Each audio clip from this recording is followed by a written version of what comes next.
Bonsoir, dans les titres du JT de ce 12 décembre, Monsanto a signé devant la justice. Un agriculteur accuse le géant de l'agroalimentaire d'intoxication.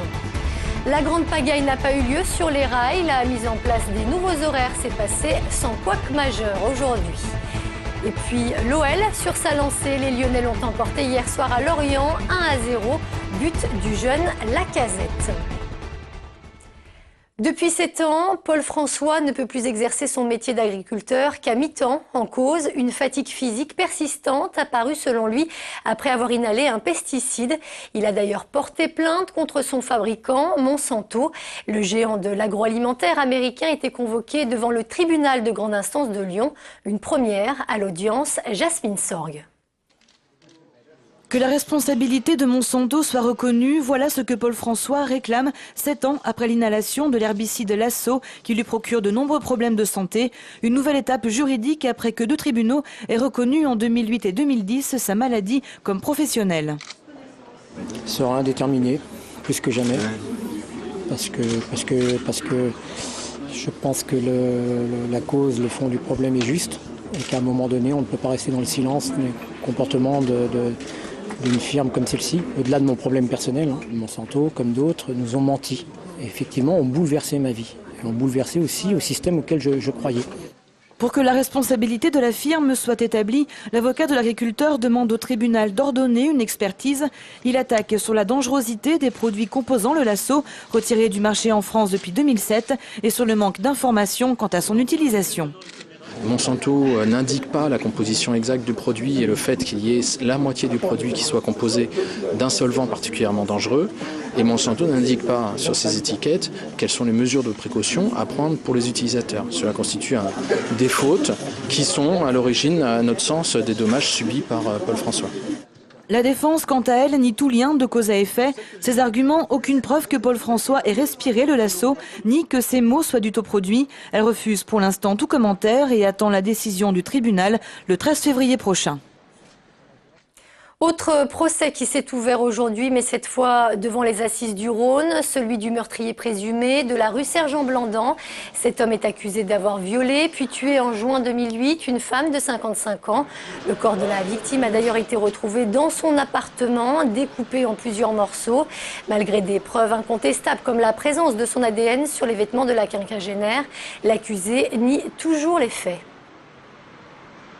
Il attend d'être acquitté purement et simplement. M. Larbès va nier avoir commis ce crime parce qu'il a toujours dit « je suis innocent ». C'est vrai que cela s'est passé chez moi, mais je ne suis pas responsable de cet assassinat. On a l'aboutissement, effectivement, on sait ce qui a pu être vérifié par les services de police et par les légistes.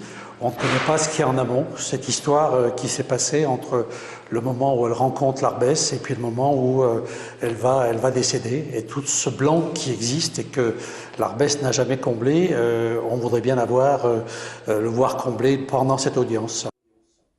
Le verdict est attendu mercredi. Et puis, autre affaire, on a appris aujourd'hui la mise en examen d'Halim Ben Mabrouk, l'ancien joueur de l'OL au début des années 90, serait impliqué dans une affaire de proxénétisme aggravé. Il est soupçonné d'avoir fait travailler des prostituées dans un club d'échangistes parisien. Il a été placé sous contrôle judiciaire avec 2 autres personnes. Certes, il y a bien eu quelques retards enregistrés aujourd'hui, mais finalement, pas plus que d'habitude sur les rails. Les 4 millions de voyageurs attendus partout en France sont pour la plupart arrivés à bon port. Pour la direction de la SNCF qui redoutait ce bouleversement, c'est donc un grand ouf de soulagement. Jean-Marc Roffa. Ce matin, on avait un retard de 10 minutes, mais sinon ça change très peu, c'est 1 ou 2 minutes, donc ça se passe très bien. Nous, c'est Paris-Lyon. Et il était avant à 6h54 du matin, il est à 6h57, donc ça ne pose pas de problème. À la mi-journée, c'est le soulagement dans le centre opérationnel SNCF de Perrache. Pas de dysfonctionnement majeur dans la mise en place des nouveaux horaires et très peu de grogne chez les voyageurs, malgré d'inévitables retards sur certaines lignes.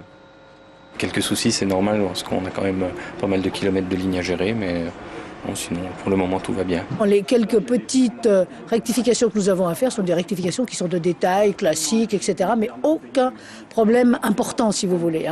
Donc, il n'y a pas eu d'aléa non plus. Autre signe positif, l'amélioration se ressent aussi sur la ligne très sensible de Lyon à Berrieux.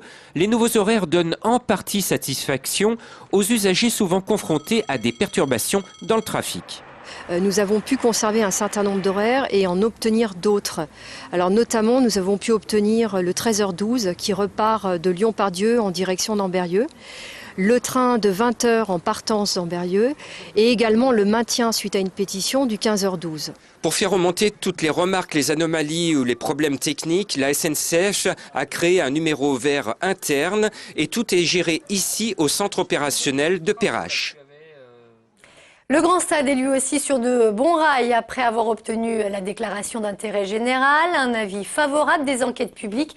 Cette fois, c'est le Grand Lyon qui devrait entériner le projet. Les élus sont invités ce soir à voter pour la révision du plan local d'urbanisme de Dessines. Dernière étape avant l'obtention du permis de construire attendu en janvier. Ce soir, nous adoptons la révision du PLU, plus les accès nord, les accès sud et le parking des Panettes pour le stade. Ça veut dire que l'ensemble des accès du stade sont adoptés. Et donc, à partir de là, nous pourrons avoir la délivrance du permis de construire fin janvier, début février. Une semaine après le dramatique accident qui a coûté la vie à un père de famille et ses 3 enfants, dont la voiture, je vous le rappelle, a été percutée par un TER au Breuil, les obsèques ont eu lieu ce samedi. Près d'1 millier de personnes se sont pressées devant l'église Saint-Blaise de Bagnols dans le Beaujolais. Dans la foule, de nombreux pompiers, notamment venus rendre un dernier hommage à leurs collègues. Et voilà, quelqu'un de profondément gentil et humain et un très grand professionnel qui était passionné par son métier, passionné par la vie, passionné par sa famille. C'est terrible et il va nous manquer énormément parce que il avait ce côté gentil et humain qui fait que tout le monde l'appréciait, tout le monde l'aimait beaucoup. En foot, l'OL termine sa folle semaine par une nouvelle victoire. Après avoir obtenu à l'arraché sa qualification pour les 8e de finale de Ligue des Champions, les Lyonnais se sont imposés hier soir à Lorient. Au classement, ils ne sont plus qu'à 4 longueurs du leader montpelliérain, Florent Bonnard. Alors oui, le score est moins spectaculaire qu'à Zagreb mercredi, diront les grincheux, mais le résultat reste tout autant important, répondront les pragmatiques. En s'imposant un petit but à 0 sur la pelouse synthétique de Lorient, les Lyonnais concluent une superbe semaine en poursuivant une série de 4 matchs victorieux. Mais surtout, ce but précieux inscrit à la 54e minute de jeu par le talentueux Alexandre Lacazette permet à l'OL de rester au contact du podium de la Ligue 1 avec 4 points d'écart seulement sur Montpellier et Paris et 2 sur les Lillois. Les hommes de Rémi Garde, qui manquaient cruellement de rythme en première période, se sont même payé le luxe de laisser Lisandro Lopez sur le banc durant toute la rencontre. Et il leur a suffi d'accélérer le jeu en deuxième période pour surprendre une timide équipe lorientaise. Après un peu de repos dans la semaine, tous les regards vont désormais se tourner vers la Suisse, où aura lieu vendredi, au siège de l'UEFA, le tirage au sort des 8e de finale de la Ligue des Champions. Et on termine ce journal avec ces belles images de la Fête des Lumières, une édition 2011 qui s'annonce déjà comme celle de tous les records. Même si les chiffres définitifs sont loin d'être connus, la ville s'attend à une hausse de la fréquentation. Parmi les projets phares cette année, celui de la place des terreaux, qui a attiré près de 300 000 spectateurs en moyenne chaque soir. Autre animation qui a obtenu tous les suffrages, les sculptures éco-lumineuses du parc de la Tête d'Or.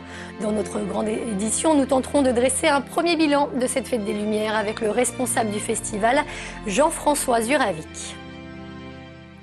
Et c'est la fin de ce JT. Merci de nous avoir suivis. Passez une très bonne soirée sur TLM.